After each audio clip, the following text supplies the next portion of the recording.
할렐루야, 사랑을 축복합니다. 2010년 9월 3일 영성 랜선 큐티에 오신 여러분들을 주님의 이름으로 사랑을 축복합니다. 우리 기도하고 오늘은 창세기 38장 함께 묵상하겠습니다. 사랑과 은혜가 많으신 하나님, 또 태풍이 와서 비가 내리고 많은 바람이 불었습니다. 하나님 이 태풍 또한 잘 지나갈 수 있도록 우리의 한국을 지키시고 사랑하는 약대교회 교인들과 영성의 모든 청년들을 주님께서 보호하시고 인도하여 주시옵소서. 잘 지나가서 정말로 하나님께서 또 살아계심을 다시 한번 경험하는 귀한 시간 될 수 있도록 인도하여 주시옵소서. 말씀을 대면합니다. 하나님, 말씀을 대면할 때마다 살아야 할 이유, 또 하나님을 제대로 믿어야 될 이유를 우리 창세기를 통해서 하나님 주시는 또한 은혜를 경험할 수 있도록 축복하여 주시옵소서. 감사드리며 거룩하신 예수님의 이름으로 간절히 기도합니다. 아멘.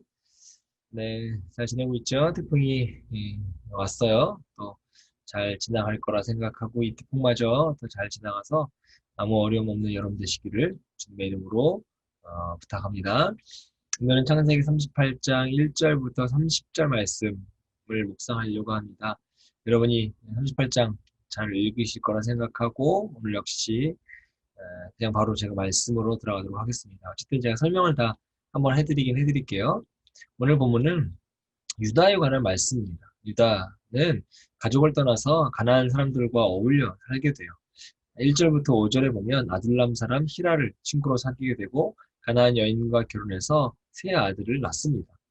유다가 형제들을 떠나서 이 가나안 땅에 간 이유는 정확히는 알 수 없습니다. 근데 중요한 건 형제들을 떠난 후에 유다의 삶이 이전보다 더 못해졌다라고 하는 사실이죠. 유다는 가나안 여인을 아내로 맞아들였는데 이것들을 보면 조상들이 지켜온 신앙과 혈통의 중요성을 무시하고 자신의 편리를 따른 것에 불과하다라고 하는 겁니다. 에서가 가나안 여인을 맞아들여서 그것이 얼마나 집안의 걱정거리가 되었는지 유다도 이미 익히 들어서 알았을 거예요. 그런데 유다도 에서와 똑같은 선택을 하게 됩니다. 이것이 앞으로 일어날 유다의 가정의 비극을 예측하기도 합니다. 이렇듯 영적인 망각, 둔감이라고 하는 건 자신을 망치게 되고 가정을 망치게 돼요.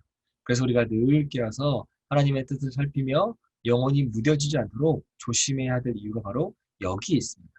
어쨌든 이제 유다 가정의 비극의 서막이 열려요. 가나안 여인과 결혼해서 세 아들을 낳습니다. 맏아들 엘리가 벌을 받아 죽어요. 지금으로서는 절대로 이해되지 않는 문화이긴 한데 당시에 무슨 문화가 있었냐면 계대 결혼이라고 하는 문화가 있었습니다. 형이 자식을 낳지 못하고 죽으면 동생이 형을 대신해서 형수를 아내로 취해 아들을 낳아서 형의 뒤를 잇는 관습입니다. 그래서 둘째 아들 오난이 당시 관습에 따라서 형의 대를 잇고자 형수를 아내로 맞이해야 해요.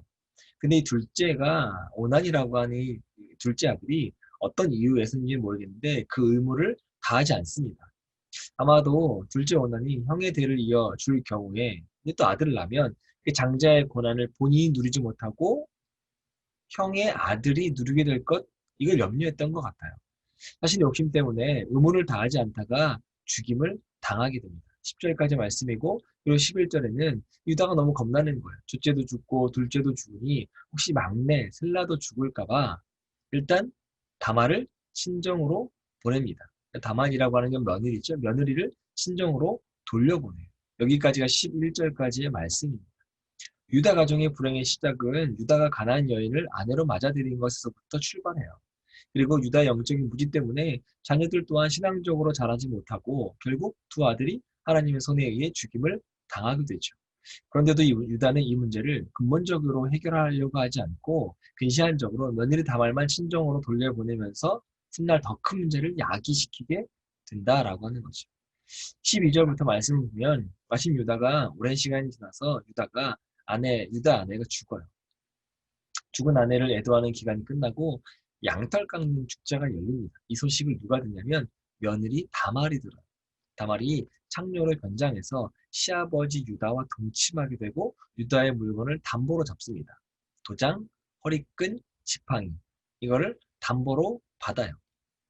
자기와 동침한 것이 며느리인 것을 모르는 시아버지 유다가 며느리 다말이 임신했다는 소식을 듣게 돼요. 그리고 부릅니다. 자신의 씨를 임신하는 것도 모르고 며느리를 불러요.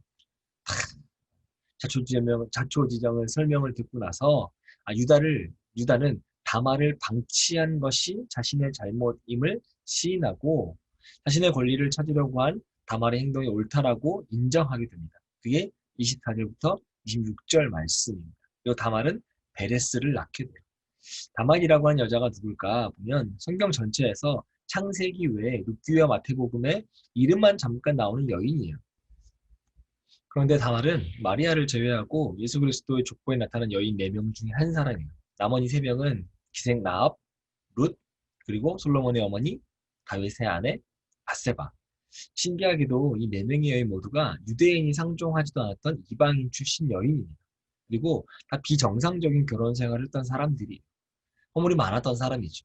그럼에도 불구하고 허물이 많은 이들이 예수 그리스도의 족보에 기록되는 특권을 누리게 됩니다. 여기 영적인 의미가 있어요. 첫 번째는 하나님은 죄 많은 인간이라 할지라도 그 누구도 차별하지 않고 구원하신다라고 하는 거죠. 예수님의 족보가 부끄러운 인간의 역사까지도 그대로 기록하고 있는 이유가 있다면 모든 인류를 품으시는 하나님의 사랑을 나타내고자 함입니다. 진심으로 주님께 나아가면 그 누구도 거절당하지 않아요. 그런 역시 하나님의 사랑이 의심이 되는 청년이 있다면 여러분 우선 하나님 앞에 나아가 보세요. 그리고 기도해 보시고 말씀을 묵상해 보세요. 분명 우리 하나님께서 하나님께로 나아오는 모든 자들을 반기실 겁니다. 여러분도 물론이고. 둘째는 인간의 허물과 부족함이 그 하나님의 역사를 이루는데 아무런 방해가 되지 않는다는 것이죠. 부족한 사람을 통해서도 그 분의 뜻을 이루시는 전능하신 하나님이 우리가 믿는 하나님이에요. 여러분의 허물과 부족함 때문에 낭망하거나 낙심하지 마세요. 우리 주님은요, 우리의 허물과 상관없이 우리가 하나님께 소망을 두기만 하면 우리를 사용하시는 전능하신 하나님을 여러분 믿으시길 바랍니다. 성경에 등장하는 사람들이 하나님의 사람이라고 해서 죄가 없었던 것은 아닙니다. 유다의 복잡한 가정사도 결국 이방 여인과 결혼하고 며느리에게 한 약속을 지키지 않은 유다의 잘못 때문이잖아요. 그런데 그 자신의 허물을 드러났을 때 그것을 온전히 인정하고 회개하는 모습을 유다가 보여요. 우리도 그러한 태도를 가져야 한다라고 하는 겁니다. 이 사건은 구원은 오직 하나님의 절대적인 주권과 은혜에 달려있다라고 하는 걸 보여줍니다. 그러니까 우리가 할 것은 무엇일까요? 말씀 묵상을 통해서 하나님을 기대하고 소망을 두는 것뿐입니다. 그리고 잘못하는 것이 있다면 모두 아시는 하나님께 자신의 죄를 인정하고 회개하는 것, 그것뿐입니다. 그러면 분명 하나님께서 유다를 사용하셔서 예수 그리스도가 태어나게 하셔서 하늘나라 왕의 가문이 되게 하셨던 것처럼 여러분의 삶도 아름답게 만들어 가실 줄 믿습니다. 좀 기대가 되고 소망을 품게 되나요? 여러분도 이 기대감 갖고 예수를 잘 믿는 여러분 되시기를 바랍니다. 오늘도 주님의 은혜 가운데 승리하는 한 날 되시길 바라고요. 여러분이 서 있는 그 땅, 그 자리에서 하나님을 예배하는 예배의 자임을 잊지 말고 오늘도 하나님을 높여드리는 삶을 여러분이 살았으면 좋겠습니다. 주님의 이름으로 영성의 모든 청년들을 사랑하고 축복합니다. 우리 내일 또 영상으로 만나도록 하겠습니다. 내일 만나요.